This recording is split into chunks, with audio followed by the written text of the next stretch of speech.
Et on se retrouve aujourd'hui pour parler des crypto-monnaies et de la correction en cours sur le Bitcoin et sur les altcoins. Ça fait un petit peu mal. Je vous dis pourquoi une telle correction sur le marché.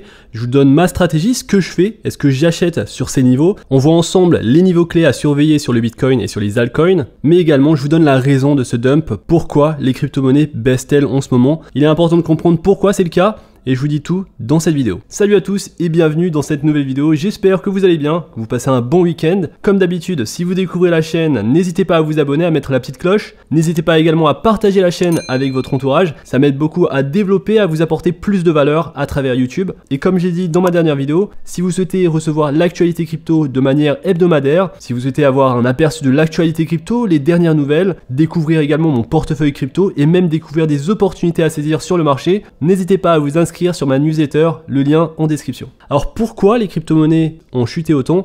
Il y a eu une liquidation importante sur le marché. Sur les 24 dernières heures, 240 millions de dollars ont été liquidés. Et donc on a eu cette grosse liquidation à cause des effets de levier. La liquidation n'a pas visé ceux qui ont shorté le marché, elle a visé ceux qui ont pensé que le marché allait augmenter en prix, ceux qui ont mis une position longue sur les crypto-monnaies. Et donc on est tout de même sur une liquidation, comme vous le voyez ici, assez importante. Le dernier niveau similaire qu'on avait eu, c'était le 9 mars. Et donc le 19 avril, grosse liquidation dans le marché des crypto-monnaies. Et ça explique forcément cette baisse sur le Bitcoin et sur l'Ethereum et sur l'ensemble du marché. Alors sur le Fear and Greed Index, on est sur 52, on est en zone neutre. Le mois dernier, on était en greed, c'est-à-dire en arrogance. Tout le monde pensait qu'on allait retrouver le bull run. On était à 68 et donc on est sur un état neutre, pas forcément dans un état de peur. Et je vais vous dire juste après pourquoi on pourrait potentiellement avoir plus de baisse sur le court moyen terme, ou en tout cas sur le mois de mai. Je pense qu'on peut avoir encore plus de baisse sur le marché. On pourrait potentiellement visiter les 25 000 dollars sur le Bitcoin, ce serait possible.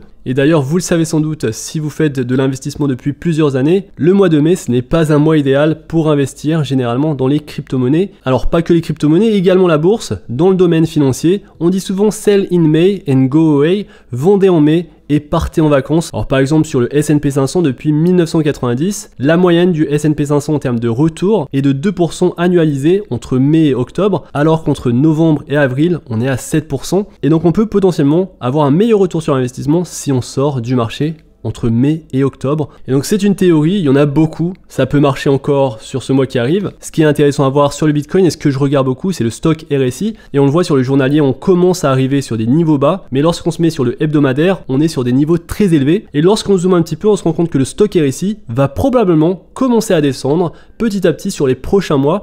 Et donc en mai, on pourrait être à la moitié du RSI, une forte baisse du coup sur le Bitcoin. Et fin mai, peut-être à des niveaux bas, ou alors fin mai, début juin, on serait sur des niveaux bas sur le RSI et ce seraient les niveaux les plus intéressants forcément pour investir dans les crypto-monnaies, car il faut investir, il faut prendre des positions lorsque tout le monde a peur et il faut vendre lorsque tout le monde commence à parler des crypto-monnaies. Alors ce dump qu'on a connu était bien nécessaire pour débusquer tous les longs surendettés, donc les effets de levier sur le Bitcoin, l'Ethereum et les altcoins. Les taux de financement semblent déjà pour la plupart réinitialisés et ce qui est intéressant à noter, c'est que beaucoup d'altcoins ont gardé leur support. Alors pourquoi on pourrait connaître une baisse plus importante sur les prochains jours ou prochaines semaines? Tout simplement parce que lorsqu'on va sur la plateforme GMX, donc la plateforme décentralisée de trading, on a encore beaucoup de positions longues, donc sous effet de levier. On a 153 millions de dollars en position longue et 56 millions de dollars en position short. Et donc le marché va potentiellement aller chercher ces 153 millions de dollars et on pourrait donc connaître plus de baisse sur les prochaines heures, prochains jours. Autre chose qui a peut-être contribué à la chute du marché, c'est peut-être l'apparition des meme coins et on a vu de grosses performances sur le meme coin qui vient de sortir,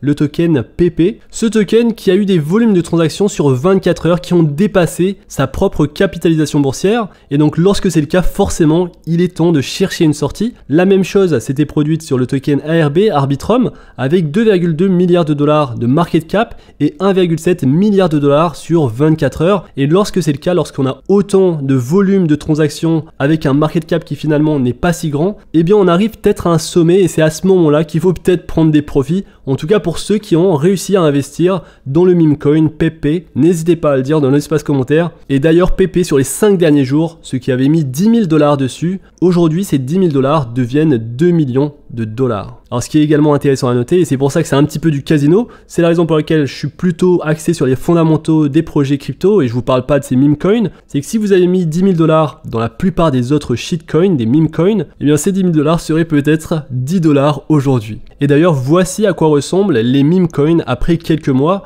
On a toujours des comptes qui commencent à acheter, d'autres comptes où les mêmes comptes sur Twitter commencent à en faire la promotion, et on a tout le monde sur Twitter qui ont fait la promotion parce que le prix augmente énormément. Et donc après, ce qui se passe, une grosse chute de prix pour atteindre des niveaux juste ridicule. Alors que faire maintenant? Où est-ce qu'elle est l'opportunité? Je vous ai dit qu'il y avait des opportunités dans ce marché et je vous le dis souvent, c'est intéressant toujours d'investir lorsqu'il y a beaucoup de peur dans les marchés, lorsqu'on est sur un RSI en zone de survente et prendre ses profits. Il est important de prendre ses profits lorsqu'on est sur un RSI en zone de surachat. Et donc de cette manière, ceux qui avaient commencé en début d'année 2023 à acheter du Bitcoin et à le vendre lorsqu'on touchait cette résistance importante aux alentours des 28 800 $, ceux qui ont fait simplement du DCA dans cette période ont fait énormément de profit. Malheureusement, beaucoup de personnes investissent trop tard et ils investissent lorsqu'il y a trop de bruit et lorsque tout le monde pense qu'on va faire plus de profit. Et donc aujourd'hui, on connaît cette correction. Mais le principe, au final, le principe est assez clair. Le marché du trading, ici je vous parle de trading, forcément on parle de quelques mois, quelques semaines. Le marché du trading, il faut s'accrocher psychologiquement parlant et ça demande beaucoup de force de devoir acheter, investir lorsque tout le monde a peur et souhaite sortir du marché. Ça avait été le cas ici. Et ça demande également beaucoup de force de ne pas acheter lorsque tout le monde commence à gagner de l'argent et à vous dire qu'on est en bull run. Personnellement, j'aime beaucoup investir lorsqu'il y a des retracements et c'est une technique qui marche très bien lorsque je fais du trading. J'investis lorsque tout le monde a peur et commence à vendre. Alors on finit la vidéo avec le boss de la SEC, Gary Gensler, qui s'est fait éparpiller façon puzzle durant les auditions sénatoriales. En gros, Gensler était incapable de statuer de l'état de l'Ethereum et de le catégoriser comme une sécurité, donc une action ou alors une marchandise. Et donc je vous invite à voir cette vidéo où il se fait totalement détruire. Et c'est toujours marrant à voir, surtout de la part de Gary Gensler. Et donc voilà pour cette vidéo, j'espère que vous avez aimé la vidéo. On se retrouve très bientôt pour une prochaine vidéo. D'ici là, faites attention à vous, investissez bien et à la prochaine. Peace.